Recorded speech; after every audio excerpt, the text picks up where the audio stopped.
Shalom, family. Thank you so much for joining us for this week's weekly news update. It's always a pleasure and a privilege when we get together. Always thankful for every one of you that join us for these weekly get togethers. And of course, our intention with these is we started, oh gosh, what about 3, 4 years ago? We realized, of course, that a lot of times people were completely disconnected from the news, which I don't believe is a very healthy thing to do, and can mean that you're really kind of out of the loop on a lot of things that you maybe need to know about. And but then there's those that are just a little too connected, right? So we're getting every notification, everything that was going on, and it was just that's too close, right? So we had to find a nice happy medium. And I think we did that with the weekly news update. That's at least my opinion. What do you guys think? I think once a week, taking the time to really catch up on what's going on, take a moment to really look at that, and then try to really spend as little time as you can with it, so that you can focus on other things. I have found it to be very conducive to productivity, and so I found myself to be informed without being overwhelmed, and that's something we like to say, right? We like to be informed without being overwhelmed. And for those of you joining us for the first time or maybe coming along on some of the broadcasts, we do have this wonderful website called remnantwatch.com. That's remnantwatch.com. It's a labor of love for the members of Remnant House. And you'll find this handy banner here at the top that always has the latest broadcast. So it'll bring you right here where we are right now. And of course, our top story. And we have these handy guides for those. Again, I haven't found a reason to take that off. So we continue to provide those free of charge. And there is a search bar here for those that are looking at the patterns of things that are happening. How many of you have become pattern watchers? How many of you have started to go, hey, I'm noticing a pattern, right? And so that's a really good thing, because I believe that a lot of times when we notice patterns, it's harder for us to be fooled than individual circumstances and situations. So that is true with pretty much everything. So whether it's governments, or news, or people, patterns don't lie. People lie, the patterns don't lie. So watch the patterns, pay attention to the patterns. And on that note, let's get into the news. And tonight's top story is a massive military buildup that's happening in the Middle East, continuing. And so what Trump is describing as his big flotilla is now moving in range of Iran. And so this is what we're seeing today. The military buildup in the Middle East is of grave concern now across the earth. The U.S. is continuing to build up its military presence in the Middle East ahead of a possible attack on Iran. The USS Abraham Lincoln and its carrier strike group is now in the Indian Ocean. The U.S. Navy official told the War Zone on Thursday the CSG was the South China Sea until U.S. President Donald Trump ordered it to move west. In addition, more cargo jets and aerial refueling tankers have arrived in the region. So Trump on Thursday said a large naval presence is heading to the region, and these movements come as Trump has threatened to strike Iran over its brutal treatment of anti-government protesters, which has resulted in thousands of deaths. And so we did see that. And you know that they make a huge deal over one death, and which is always tragic. I think any deaths in any protest, it's all tragic. Sorry, there's no good excuse. But Iran has definitely lost the high ground there, because my goodness, it's somewhere between 12 and 20,000 people killed and over 300,000 injured at the last report we had last week, if you guys remember. So serious things happening around the world. And again, very wicked spirits that have been loosed and need to be arrested. This is why the remnant are so important in this hour. You need to shine your light, because you are the light of the world. After all, if it weren't for you, they'd be all in darkness. And so very, very important that we continue to shine our light, my brothers and sisters. All of you are very important. So thank you, by the way, for doing that. Thank you for shining your light and being a bright light in the firmament in this time. We need you. We really, really do. Okay, so just if you needed some encouragement, come on by the channel, because we're here for you. And we know that it gets a little wearisome out there. We know a little bit about that. Okay, come on, somebody out here in the chat. Do we know a little something about how people can wear you out when all you're trying to do is help them out, right? So just know that you who are not weary in well doing, you will reap if you faint not. And again, we're seeing again more and more notifications of this. So this is letting us know that this is a serious thing that's coming our way, or at least moving into the earth. And now this potential threat is real. Abraham Lincoln aircraft carrier is making its move. And now we're understanding that the Ayatollah Ali Khomeini has reportedly gone underground as carrier enters CENTCOM waters in the Indian Ocean. And Indian Ocean, of course, is right there on the southern part of Iran. And the U.S.'s Abraham Lincoln aircraft carrier has entered CENTCOM waters in the Indian Ocean amid increased threats from Iran. So that's it. They're within range. And that means that Iran, making threats against the president, is now going to be taking accordingly. Now, if you made a threat, and there was some people there was some foolish woman that made threats against the president on social media. What a ridiculously foolish thing to do, and probably was shocked when she was arrested. Right? You can't do that, folks. You can't go and make threats and then not get arrested. Right? So, and then international leaders think that they can do it, and they find out. How many know Maduro found out? Okay, they found out that they can come pick you up anywhere. So there's some serious things happening going on right now. So we're seeing several headlines talking about it and discussing this. And so whenever we see a pattern like this, right? So again, we talk about patterns, right, guys? So whenever we see a pattern, whenever we see that, they're either continually talking about something, threatening something, warning about something. How long did we watch the Venezuela thing before they finally went in? We watched it. We watched the slow-moving train wreck, right? We knew that was coming, or something was coming. We didn't know exactly what, but we knew something was heading our way. We were just hopeful that it wouldn't be, destroying a country, which thankfully it did not.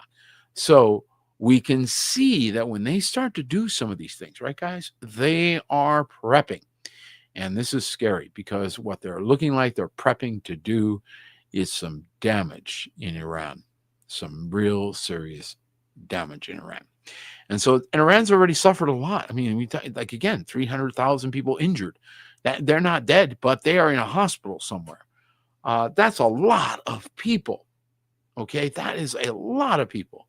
This is a very, very, very important thing that we have to realize, that the spirit of war and hatred is running rampant in the earth, and we have to counter it. This is our job, folks. We counter these things. Now, switching slightly in the Middle East, we're going to move over to Israel, of course, and Israel remains in the news. There's so many things going on that are newsworthy coming out of the region. But now we're getting reports, of course, that the hostages that were taken in October 7th are finally all accounted for. And of course, not all of them survived. All of them are home now, according to this report from the Times of Israel. Body of last hostage Ron Givli, found in Gaza, returned to Israel. An historic moment for the country. Policeman killed fighting Hamas invaders on October 7th is returned for burial after 843 days. And so, of course, the area is absolutely devastated. Folks, there's no good that comes from this. And again, we continue to ask the question, what good does a bomb do? And all you're seeing is whoever wins this so-called war, whoever wins this is going to be, leader of a rubble pile. It is a sad, look at this. Look at what they're going to rule over. Look at what they're going to rule over. Rubble. It's very, very sad. So all of these things now are becoming very obvious, I think, for the world. And I do hope that this is causing all of us to say, we need better solutions. We need better ways to solve our challenges. The barbarian era has called and wants their methods back. We should be beyond that by this point. And it appears we're not. It appears that we continue to use things like bullying tactics that continue to backfire. So we're going to keep an eye on this stuff, right, guys? Because we're watching the patterns. And so now we're still seeing a stoke up toward Iran. So even though this thing is falling apart, they're still stoking up the thing with Iran. There's no apparent looks. It doesn't look like there's any real Iranian threat other than what they're talking about. But I mean, we don't see an Iranian threat. It's not something that is visible to us. So unless they've got some special weaponry that we don't know about, they look pretty mediocre as a country. And it looks pretty heavy-handed that the U.S. is sending that kind of firepower. So let's hope that that's just threat. Let's just hope that that's just meant to make cooler heads prevail. Because if they start unleashing from that carrier group, I promise you Iran will not recover. They will not recover. If they start running sorties off that, and then running things off those battle groups, Iran is not going to recover from that. So this is a very, very dark day for those people living in that part of the world. And I just want to remind everybody that Iran has been undergoing a great revival going on in Iran for quite some time. So it's one of the growing or the most emergent groups that are coming to Mashiach in what way they understand. And so this is kind of big, right? So these are people that are believers that are coming out of the kingdom of darkness and now maybe coming under attack. So this is very interesting. We're watching this as it unfolds. And again, there's a lot of discussion in the Middle East now because what is coming out. So the new thing, we mentioned it last week, if you guys remember, the new thing is the quote unquote Board of Peace. That's the new deal that's going on right now. And so this is what was signed. Here, I'll put that on the screen. Trump and the world leaders signed Gaza's Board of Peace Charter. And of course, this was just the other day. And of course, they're doing this at the Davos event and literally putting it in their face. President Donald Trump unveiled his Board of Peace on Thursday with world leaders signing on to pursue a lasting agreement for Gaza. Trump inaugurated the board during a speech and signing ceremony at the World Economic Forum in Davos, Switzerland. So he went right to the heart of the beast. And once this board is completely formed, we can do pretty much whatever we want to do. And we'll do it in conjunction with the United Nations, Trump said in a statement. This isn't the United States. This is for the world. And he added, I think we can spread it out to other things as we succeed in Gaza. So, whatever you may say, at least he's got a different idea that beats some of the other ideas we've seen to this point. So we'll have to see how this plays out, right, guys? And let's root for them. Let's root for these guys to come up with something that maybe we can improve as we go, but stop these wars. Stop that crazy blowing things up. You see all those broken buildings? What good is that for anybody, right? So we definitely need new solutions. And maybe a Board of Peace is just it. Maybe we need that. That would be wonderful if it works. If it works, let's hope it works, right? And so Trump, he's inviting the Vatican. He invited the Pope, as a matter of fact. Now, of course, you got to pony up to be part of the Board of Peace, but it's chump change for these guys. Chump change, just chump change. Okay, Pope evaluating Trump's invitation to join the Board of Peace. Vatican officials have said they're thinking about it, and this is becoming an issue now because if they say no, then are they against peace? And if they say yes, then they got to write a check. So they're there's an interesting scenario. Trump's a clever man. I gotta give him that. He's a clever guy. He's very, very clever. So Pope Leo the 14th is currently evaluating an invitation by U.S. President Donald Trump to join his Board of Peace, an international body chaired by the president to oversee the governance and reconstruction of Gaza, the Vatican Secretary of State said. And speaking with journalists after an event on the Franciscan Nun Pontifical University Autoneanum in Rome, January 21st, Cardinal Petrio Poralian confirmed that Vatican City State was among the countries that received an invitation to join the board. So apparently there was a form letter sent out to countries to join, and the Vatican was included.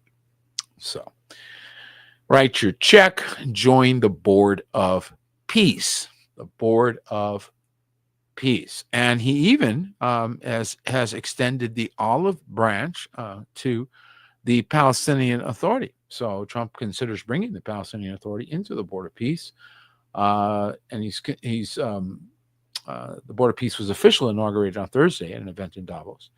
And we just went over that. And Ali Sha'ath, a former Palestinian Authority official from Gaza who has been tapped to lead a new committee administering the Gaza Strip, addressed the event in a pre-recorded video message in which he announced that the Rafah crossing into Gaza would soon be open to two-way traffic. And so there's good things moving. So they're trying to connect those good advancements with this thing, this Board of Peace. Okay. Now I'm starting to wonder if he's bored of peace, because he's threatening countries. But I digress. We'll come back to whether it's the Board of Peace or he's bored with peace. I'm not sure which it is, because peace can be boring. So there's some dangerous indications that maybe we're bored with peace, right? Things like this, where a slew of international airlines are canceling flights to Middle East destinations. Coincidence? I think not, right? So, aren't you glad we cross-section certain pieces of news? This is a bit of cross-sectioning from some odd places, but nevertheless, look at this. Now, what does this tell us? This tells us, hey, something's up, and they let some people know. Keep your planes out of the air. Okay, Lufthansa, Air France, and Air Canada, one of the top carriers, canceling flights. So they got the memo, and that's their way of letting you know without actually saying anything or doing anything to let anyone know, because they're not all on the same team, guys. Right? They're all being informed, but they're not all on the same team. They're not united. Okay, so this is a little bit of a protest, saying, "Oh, we're just not going to fly our planes," and in doing so, we're sort of signaling, aren't we? Several major airlines, including Lufthansa, Air France, KLM, Royal Dutch Airlines, and the Swiss, have canceled their Saturday flights to Middle East destinations, including Israel, the United Arab Emirates, and Saudi Arabia, according to flight information published on airport websites, amid fears of a conflict involving Iran. So, are we about to see a conflict erupt that would require the clearing of airways? It does look like that may be the case. United Airways and Air China have also canceled their flights to Israel amid intense speculation that U.S. strike targeting Iran may be in the offing. And I want to tell you that that's a considerable offering for them, because Air Canada flies a lot of flights to Tel Aviv. And so this discontinues service for a lot of people. So again, this is a big deal going on in this part of the world, and it indicates to us that there may be more conflict on the way. And that's not good. Russia has plainly said that if Israel strikes Iran, Russia will strike Israel. Well, folks, that could start a massive, massive war. Okay, that could start something that we don't see the end of for a while, if you know what I'm trying to say. So, one responds, this responds, retaliation comes, the United States is in the Gulf. I mean, you got China over here looking at Taiwan like, grubbing. They're munching. They're looking at it like yesterday's lunch, right? Or yesterday's pizza, and it's sitting on the counter ready to be reheated, right? They're going, I'm telling you guys, it's not a good scene. It's not a good scene we're in. We are in a situation that is looking rough. And even though we're hearing words of the Board of Peace, right? And that's why I'm making fun of it, because, I'm wondering if he's bored of peace. But here's the problem with it. The Trump's Board of Peace would have a global scope, but it has one man in charge. Okay, one man in charge. And so a lot of people are saying, oh boy, that's a real scary concept, right? Who is this guy and what role is he trying to play? And I think, again, a lot of this is theatrics. It is intentional. It's intentional signaling and dog whistling in certain communities that are looking desperately to find confirmation bias for the things that they believe, and so they're being played with, literally played with. I look at the news differently today. The more you learn, the more you realize, wow, what a ruse this really all tends to be. Okay, and so what happened when France said, "Oh, we don't like your new boat of peace. We are not with you. Viva la France." Well, Trump threatened 200% tariffs on French wine. Ha, that's what he did. So he's like, no wine for you. No wine from France because it's way too expensive now. French wine, after France rejects his Gaza board of peace. So France, again, signaling, but not signaling, right? The threat against France echoed a similar episode last year when Trump warned 200% tariffs on European wine during a trade dispute with the European Union. And President Trump is a gangster. He is not afraid to tell them, fine, we'll just charge you more for your stuff. He is not scared. He does not care. This guy is gangstering up, man.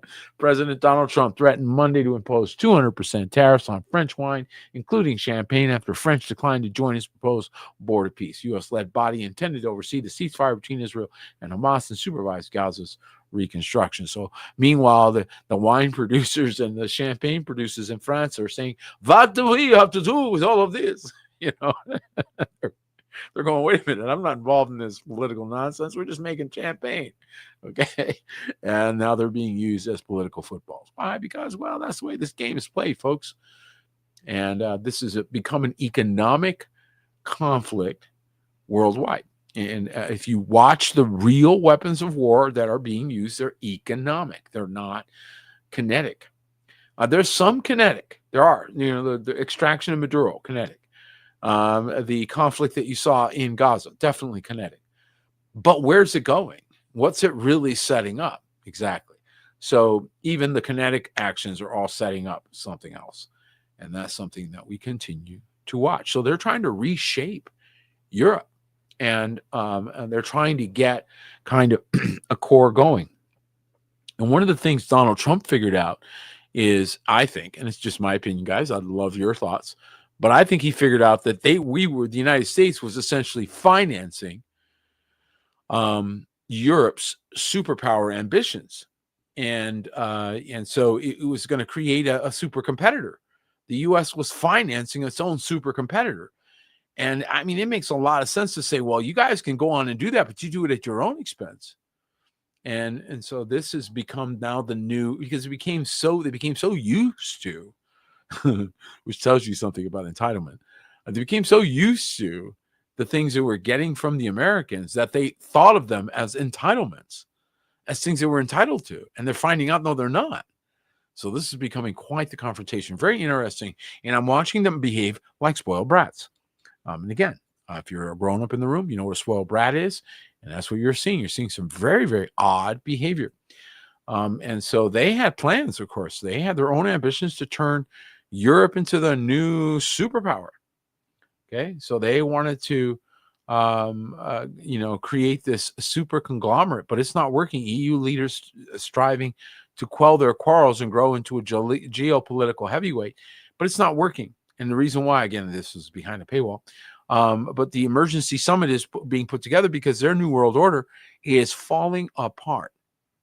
All right, their efforts to bring about their plans have failed, and globalism is a failed idea. And again, even within nations, within a country, there's a challenge to bring groups together. Okay, so when you start talking about global, without a lot of heavy-handedness, that isn't going to happen. And we're seeing the massive level of pushback there is in the earth against jackbootism, for lack of a better word. People are not interested in being ruled by jackboot troops.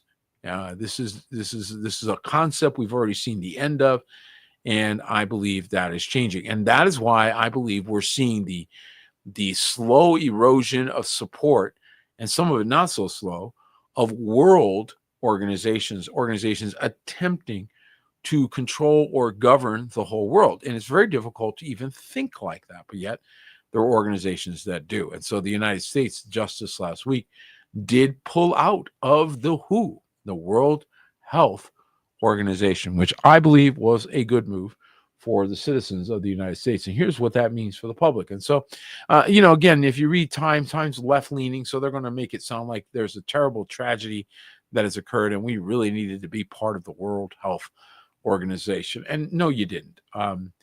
So again, they're going to try to sell it as a bad idea, and that the United States should have stayed and supported. You got to remember that the United States was essentially the financier of a lot of these things. So these all were ideas, and they were all handing the bill to the U.S.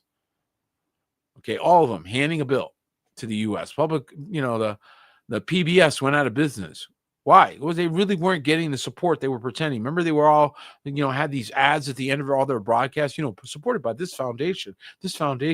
Nonsense. It was all coming from the federal government. As soon as the federal government wasn't there, funny how those foundations that were supposedly public, providing support for public television weren't around. They weren't there to provide millions of dollars of public television anymore. Isn't that interesting? So it was nonsense. It was always a ruse. And now we find out. So I think we're starting to wake up, all of us. I think collectively, we're all waking up from a lot of lies, a lot of the scams of previous generations, and they're dying and dead. And so it's okay for the secrets to come out because it was done in the 50s or the 60s or something, and they're long dead now, right? But nevertheless, we're living with the remnants of it. We're living with the aftermath of some of these really bad ideas that have kind of gone the way of the dodo bird. They've run their course. And so now the world is having to clean up messes. And I think the World Health Organization is one of them. I really do. I think it's a mess from a previous era when they thought they could pull something off, and it turned out to be a bad idea. Now, shifting a little bit, we're seeing a conflict now erupting between the United States and Canada, which did bring in Mexico, by the way. Mexico piped up and said they would fight the U.S. as well. Ooh, that's not a good sign. Trump's threatening Canada with 100% tariffs over a possible deal with China. And the president also claims U.S. refineries will process seized Venezuelan oil, saying we'll take the oil. And Donald Trump on Saturday said he would impose 100% tariffs on Canadian imports if the North American country makes a trade deal with China. So they went. Now, I want you to remember this, guys, and some of you may remember this, but in the 1990s, China was given most favored trade nation status, and this caused a meteoric rise in China. So now they've created a monster they have to reel back in. Beside that tariff threat, another Trump foreign policy maneuver to make news on Saturday involved the president announcing the U.S. is taking the oil that has recently seized Venezuelan tankers, and the U.S. president wrote on a social media that if the Canadian Prime Minister Mark Carney thinks he's going to make Canada a drop-off port for China to send goods and products into the United States, he's sorely mistaken. I think the United States is suffering a bit from narcissistic personality disorder on an international scale. I think someone should remind the United States, and I live here, but we only represent 5% of the world population, hardly buying all the world's goods. So threatening that we're just not going to buy your stuff, that might ring a bit hollow after a while. So it is a very interesting tack to take. How long will this tack last? Will the world band together? Will the countries band together? Well, as it turned out, when this threat was given to Canada, Mexico responded and said that they too would respond to the U.S. threats. And so the hostility level that we've now created in the Western Hemisphere is not good, folks. This is not a good scenario for all of us. And meanwhile, what I think is hilarious, how many of you are noticing this?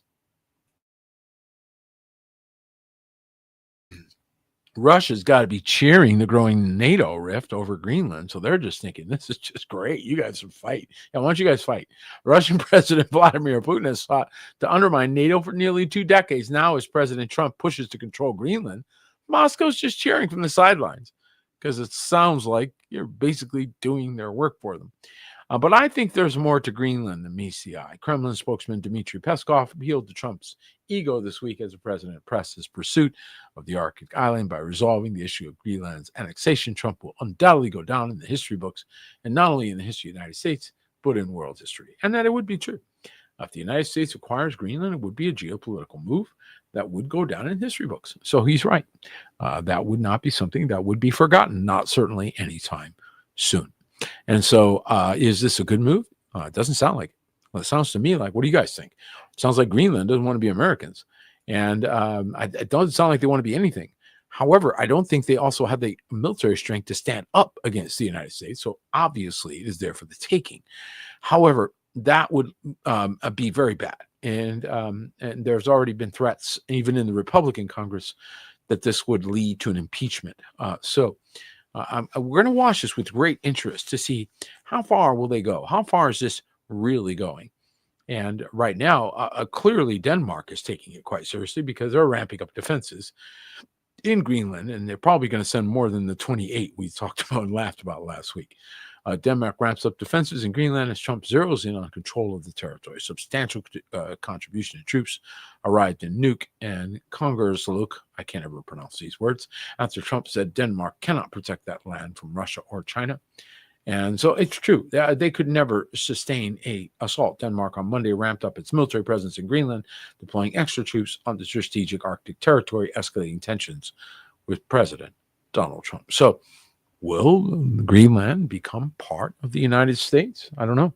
But one thing is for certain, we are seeing mass movement in a geopolitical level. And I believe this is a repositioning because we are moving into a different sort of season right now. And there are a lot of people that are feeling this shift that is occurring. And a lot of it's coming from light, folks. The more we know, the more information we share, the more we collect information, the more we share things, the more we combine our collective intellect, we start figuring out their lies. They're having a harder time staying in front of us. This is making their rule, if you will, quite nervous. And if there's one thing they've always been nervous about, which is why they do mind control, has been that you, the average person, would wake up. That's what they've been afraid of for some time, that you would awaken and recognize the machinations that are being used against you in mind control or government and revolt. And every time that that's happened, they've had no choice but to respond. I would suggest to you that we had a bunch of insane asylums in the 1800s, and they were systematically used because I believe there was an awakening then of people that awakened and realized that there was a lot of lies that had been told. And while they didn't have the internet, they were so awakened even without the internet that it created international challenges. And if you do, it looks in the 1800s, you'll see it was a big deal. So the Civil War was more than just to bring certain things in. It was also to quell and to deal with awakening. So, folks, a lot of times what happens is they figure out a way to start a fight so they can get rid of people that are awake. All right, so that's really important. Things are changing and shifting geopolitically, and we keep an eye on that. So, for example, one of the things that we saw for many, many, many decades, really, Africa looking to the West for a lot of leadership and support and so forth. Well, that's no longer the case. And so now you're seeing Burkina Faso, Mali, and Niger are turning to Russia to launch Sahel's first shared telecom satellite. And these are well-doing countries. These are countries that are coming up in Africa. These are countries that are doing well. They're demonstrating that Africa is resurging, and it's a beautiful thing to watch. So Burkina Faso, Mali, and Niger are turning to Russia to build their Sahel first shared telecom satellites under the Alliance of Sahel states. So again, different alliances are forming. And this is what's breaking down this whole global thing, because you got too many regional alliances and other alliances that are coming together. The project is designed to expand internet and mobile connectivity across remote and underserved areas, and it reflects the bloc's push for digital sovereignty and reduce reliance on Western infrastructure partners. And analysts say the improved connectivity could support economic growth, security coordination, and regional integration. So there's positive things happening in West Africa.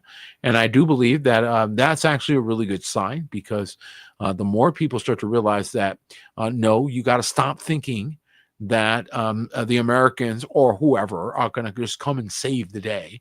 And you have to save the day. You have to step up. When you start thinking like that, it changes everything. And we're seeing this. We're seeing a great example here in many, actually, of the African communities are making a turnaround. And again, this is because of light, folks. This is because of education, understanding, knowledge, sharing things, and bad, evil things keep getting caught.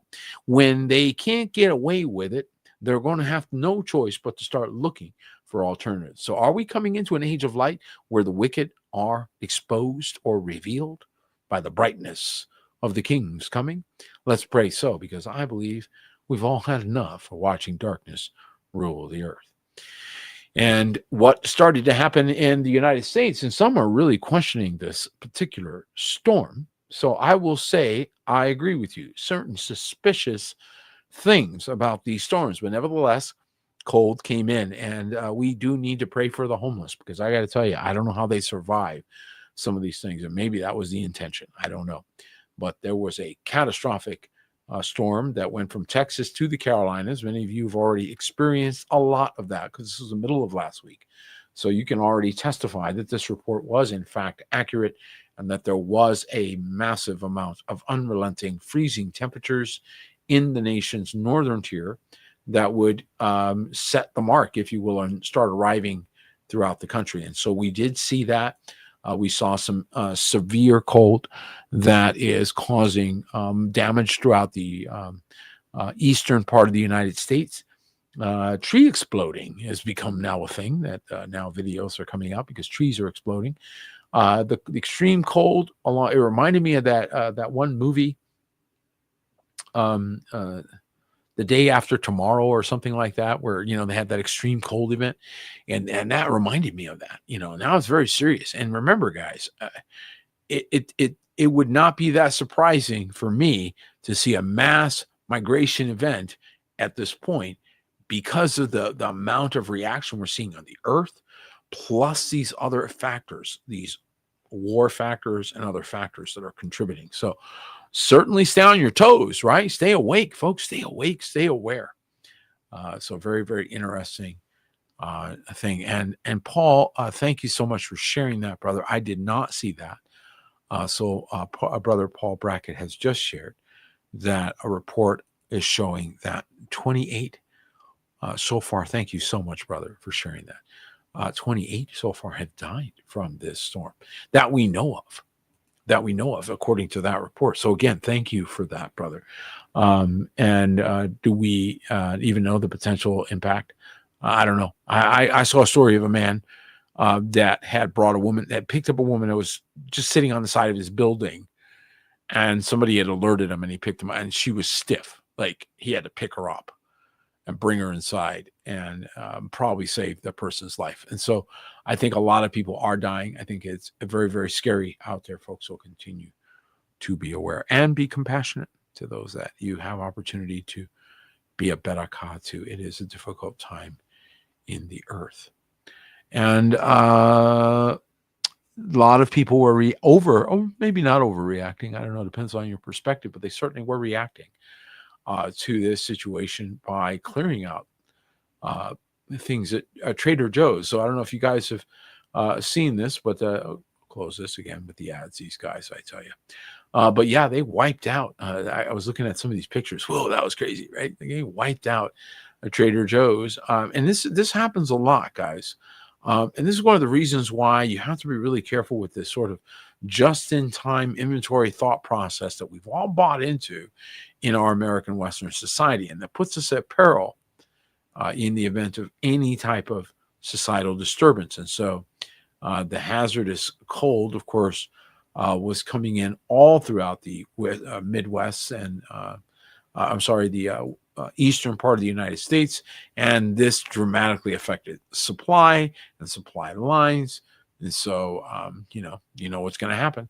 The stores, all of a sudden, as soon as people know that, that's it. They go on buying binges. They go get their credit cards and they go spend what they can to buy out what they can. And so just understand that we need to be prepared for various things. There may be power outages. Again, some of these things are very dangerous. These ice storms are probably the worst because the ice storms produce power line failures as well as dangerous situations. So again, just be aware of that, know that, and understand that this is continuing. We're not out of the winter yet, right? So here we go. And switching over to talk about winter, it's cold up in Minnesota, but that's not affecting ice, which is certainly heating things up there. And of course, for those of you that have been paying attention, there was a man, 37-year-old American, that was killed in Minneapolis as a Border Patrol or ICE intervention situation. And I watched the video of the confrontation, and it is very disturbing to watch. I'm not going to show it to you. You're welcome to watch it if you want to. It's on our channel. So I'm just pointing out that the story is there. I think it's very incendiary. The story is. I think that the whole situation is very incendiary. It's very tragic that someone would lose their life in such a way. And I thought it was a massive over response. I'm sorry. I watched it, and as far as I'm concerned, there just wasn't indication. No one was in any threat and any danger, and we just saw a massive overreact in the poor man's stead now. So I do think that those officers and people that were involved in that definitely need to be pulled off duty, and which I'm sure they are. And I'm sure everybody else is being told, you can't pull your guns and start firing without a real serious imminent threat. I mean, there was no one firing at you. Now, again, I know that sucks if you're an officer or you're an ICE agent or whatever, but the public, they win. They're your employers. So you can't go killing your employer. And that's essentially what happened here. So very tragic, very sad. And yet at the same time, we do know that this is being antagonized too. So these are part of what we have to keep wrestling with, right, guys? Because we're going, well, we feel terrible. We feel badly. We don't like this. But we're also watching antagonism. We're watching confrontations, getting in faces, and then what are you bringing a gun for? Right? Why did you bring a gun? Right? So, I mean, these are all things that are not clean. They're not like a guy just walking down the street and somebody shot him. And so, again, just like the Renee Good situation, he's using her vehicle as a weapon. Again, you can argue both sides. You can argue this shouldn't even be happening. This shouldn't even be happening. And so it's sad. It's tragic. And it's because of the inconsistency of policies coming from a central government. Once again, central governments are a bad idea. There you go. Okay. They're a really bad idea. And they tend to fall apart after a certain amount of time because they were created by one group and they get inherited by another group that didn't build it, that didn't work for it. Okay. And so now you're going to see a lot of pushing back and forth. Yeah, he had some kind of gun, Aslan. He had some kind of weapon. So they did show that. The weapon was a serious weapon, and he had magazines, and so he came prepared to defend himself. And here's the thing: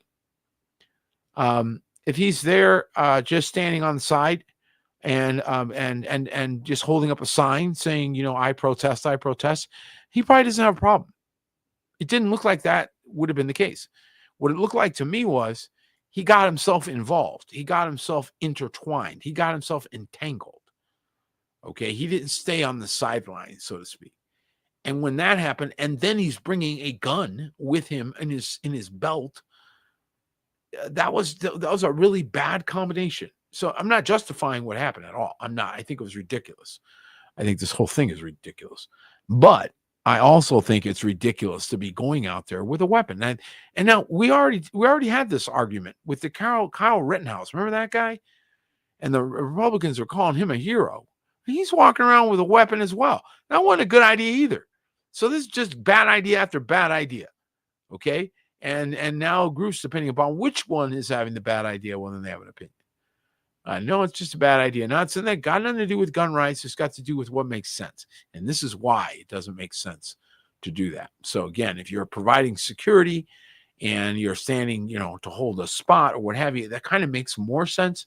But when you're trying to engage officers, I think that's where you're going to run into some problems. And that's exactly what we saw here. So police chief is defying ICE agents, excuse me, that are trying to block local cops from the latest Minneapolis shooting.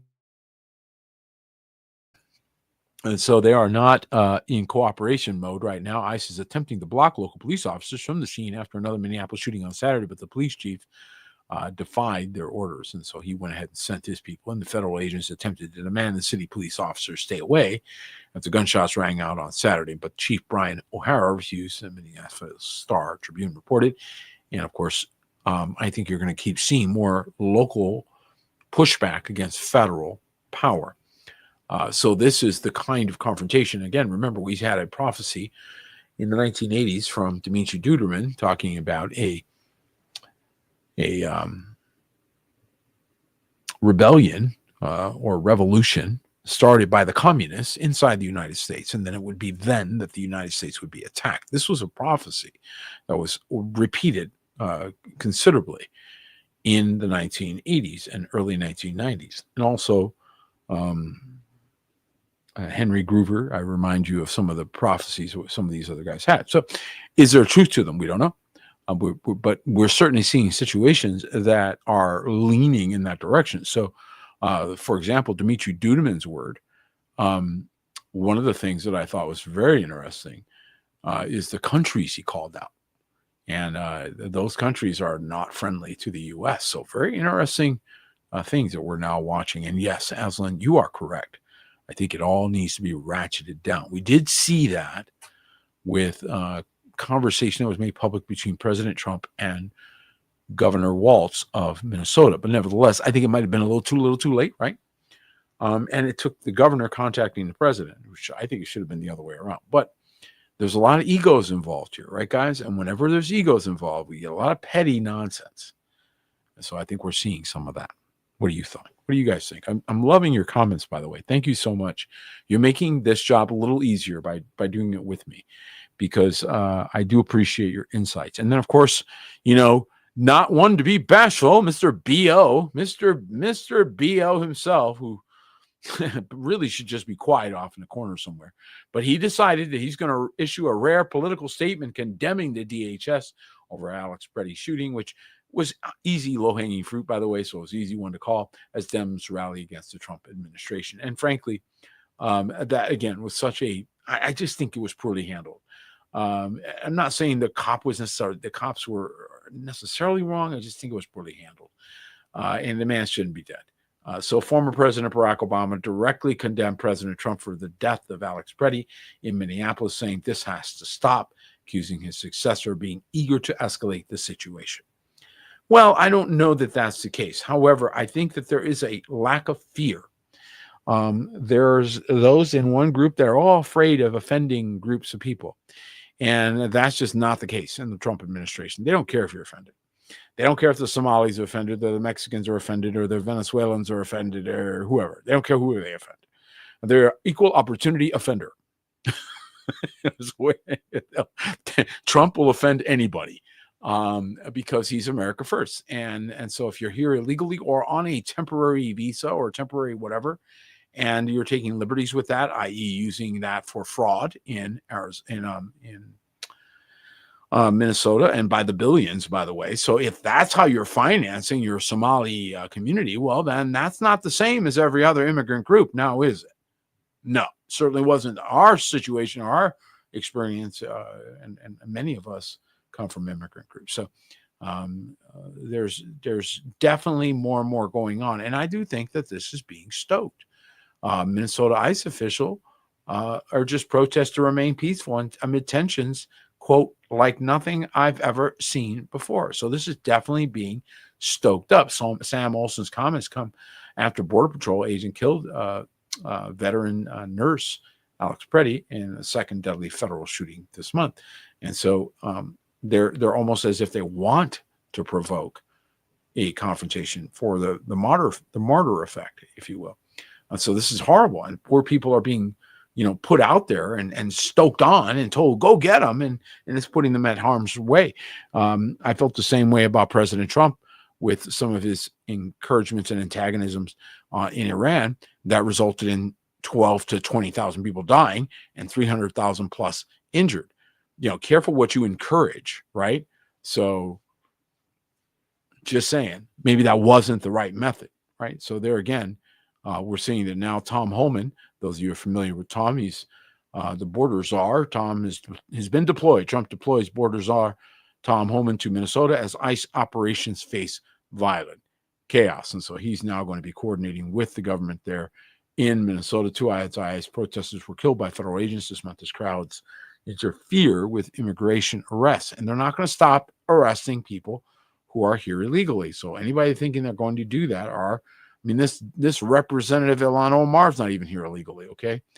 And so that's eventually coming for her as well, by the way. There's only so much time before that's going to hit. And so they're investigating now a massive $20 billion fraud operation that was going on. There were reports of suitcases of cash being literally sent through the Minneapolis airport to Somalia. Now, I don't know if that's true. Those are all rumors as far as I'm concerned, but it's very, very concerning. I think it certainly should be looked into, because if that's true, Americans can't do that. You can't do that. We go to jail for we don't even know how long. And these people are getting away with it. Okay? You're not even allowed to prosecute certain crime. Oh, that's a great idea. Yeah, tell an immigrant group that you've decided you're not prosecuting them no matter what. What a bright idea. Not so much. Okay? So again, we're not being very intelligent here. And this, I believe, is starting to backfire. So I think America is starting to wake up to what it is financing, what it's allowing, what it's encouraging, without even knowing what it was doing. And so, meanwhile, back at the ranch, other countries are moving ahead. They're not being distracted by these things. And China has just gone ahead with some very serious fiber chips that bring the technology into wearable tech. That is another level, guys. I'm telling you right now, this one slipped under the wire. Look at this. Okay. Say thank you for the weekly news update, because you probably wouldn't have missed this one. How many of you read Interesting Engineering every week? Probably not many. China's hair-thin fiber chips bring computer-level processing into washable fabric. Computer-level processing, guys. The fiber chips survive extreme stress tests, including repeated bending, high heat, machine washing, and heavy compression. Are you seeing this? So these fiber things are now going to be used. Chinese scientists have developed fully flexible fiber chips that embed complete electronic circuits inside strands as thin as human hair. That's a finger right there. So that's pretty thin. That the advance brings electronic textiles closer to functioning like computers and displays, while remaining soft, stretchable, and machine washable. Isn't that interesting? So now you got tech that's machine washable. Well, I think they're going to put you, or not you, because you're the remnant, but they're trying to put humanity, sort of blanketed in technology if they could. They want you to Borg up, man. So there's all kinds of potential reasons why they're doing things like this. So we'll keep an eye on it, but nevertheless, very interesting. Just thought I'd share that. What is the use? That is a good one. I'm going to be looking into it further, but it looks to me like it's going to be for wearable tech. So it's a fabric level. And so it's something that you can wear, computing that you can put on your clothing. I'm sure it has military application.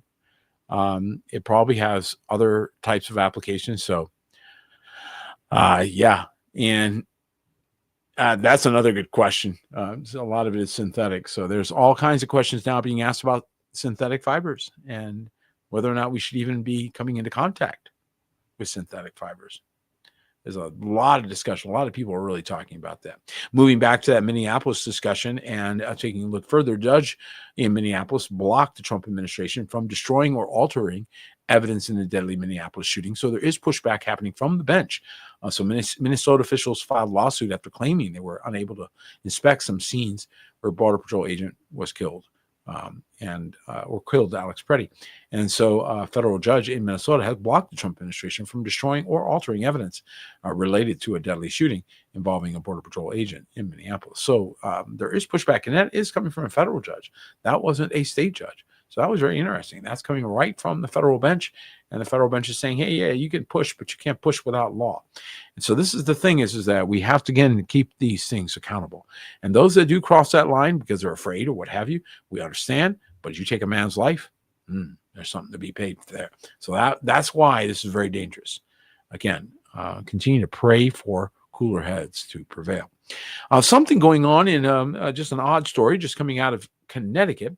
Mysterious hums rattling in American City as residents are reporting sleepless nights and rising fear. And I'm concerned that there's something going on underground in the upper Northeast. And we saw earthquakes up there. We saw disturbing floods, and we saw undescribed or unexplained things coming from underground. So residents of northeastern location demand action as disturbing sound plagues the area, and nobody can figure out where it's coming from. And a persistent low-frequency hum has invaded the city of West Haven, Connecticut. It's a prominent area. According to many residents, leaving some shaken by an occurrence, they're calling everything from mysterious to excruciating. And for some time, residents of the city of the coast of Long Island Sound have believed the source of the hum to be local industry, and they're demanding a resolution. It may be, or it may be, coming from underground. Again, that's one of the things that is fascinating about our world, is that we're starting to find out that it's multi-layered, and they don't really want to talk about that. They don't. So we have like parts of stories, and then the part they don't want to talk about, they just kind of go.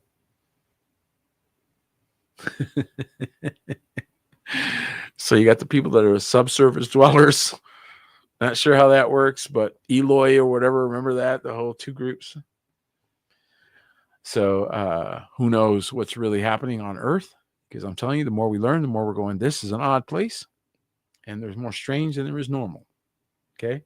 And so now what's going on in Minneapolis, for those that are, again, still interested in this part of the world and what's going on here, community members with rifles are standing guard now. So again, this pushback is moving yet to another level. So now you got community, and this concerns me a lot, and I'll tell you why, guys.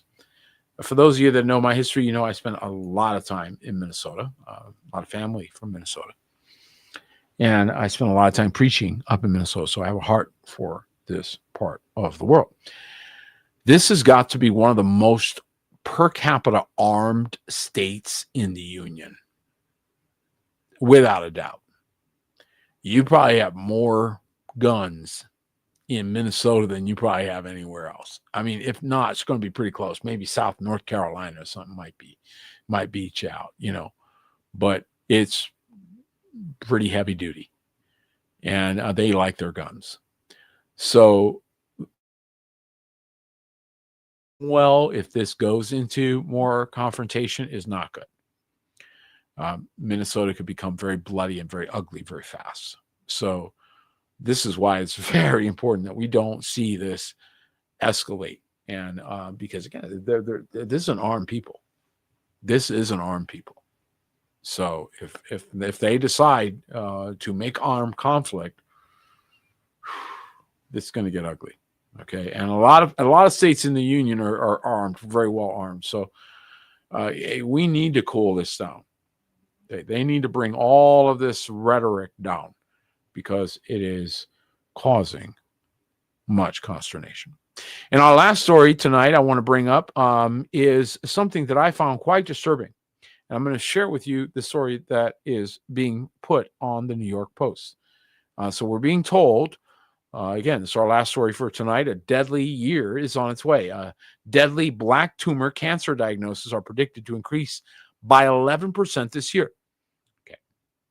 And a new report from the Skin Cancer Foundation predicts that 234,680 cases of melanoma will be diagnosed in the United States in 2026. Who finds that disturbing? Who, beside me, finds it disturbing that they are predicting that many cases of skin cancer? Okay. And of these projected cases, 122 will be non-invasive or confined to the top layer of the skin, while 112,000 cases will be invasive, penetrating the epidermis into the skin's second layer. The non-invasive cases where melanoma hasn't spread beyond the skin, 9 out of 100 patients will survive for 5 years after the diagnosis. So you say, okay, why is this story disturbing, Peter? For several reasons. One, when did these geniuses can't predict the weather accurately, but they can tell you exactly how many people are going to get cancer in the next year. Who else finds that to be slightly disturbing, that they have a forecast for the number of people that are going to be cancerified? Now, here's the other thing that we also know about, because some of you are not so dumb, so you know the connection between cancer and parasites. I'm not going to go there. I'm just telling you that's the deal. Now, do you find it interesting that it wasn't that long ago that there was a fog all up and down the East Coast? And that fog, as it turns out, when it was tested, was airborne parasites. Okay? This came out, I don't know, it was a few months ago. You guys remember the fog on the East Coast? Well, somebody tested it. And I don't remember if we did a report about it or not, but somebody tested it, and it came out that I found out. This is the news that I got. I don't know if it's true. This is a rumor. Was that it contained parasites right in the airborne. So would that be why they know what they know? Because they're awful confident saying this. How would you get this information? How would you possibly be able to anticipate that number? And you got it down to the number. If there's too much to that, and this is a cover yourself here article, put this information out, let people know. So we're telling them ahead of time. Start telling them now, like hurricane season. Remember that when we were warned about hurricane season before we got devastated by, I think it was like 2 or 3 of them that came in. Remember that? So when we see them starting to warn about something in advance and sound really kind of nonchalantly confident about it, we got to ask new questions. And that's what we're doing right now, folks. We're asking new questions. And I can tell you right now that one of the things that we need to be very careful about is parasites. Okay? So if you want to spend some time in an area for your health that'll be very beneficial, study parasite cleanses, cleanses in general. Don't forget the binder. Very critical for parasite cleanses. You got to get the binder in there first, then kill the parasites. Can't forget that. So you can make things worse. And folks, we're all starting to learn things that we all knew was common knowledge in the 1800s, by the way. 60-70% of medical treatment had to deal with parasites. Ridiculous how that we don't even talk about it now in our modern society. So I thought that was very interesting because they were talking about epidermis, external layer, that a large number of those would be external layer. So that told me right there, I'm like, well, does that mean that it was infecting them from the outside? And what would do that? Something in the atmosphere. So a very, very interesting something for us to keep an eye on as the days unfold in front of us. Let us be awake, sober, and vigilant. The days are evil. Amen. Well, thank you so much for joining us. I pray this broadcast has been a barakah to you. It's always our intent to encourage and strengthen you in your walk with Messiah. Thanks again for joining us. Good night.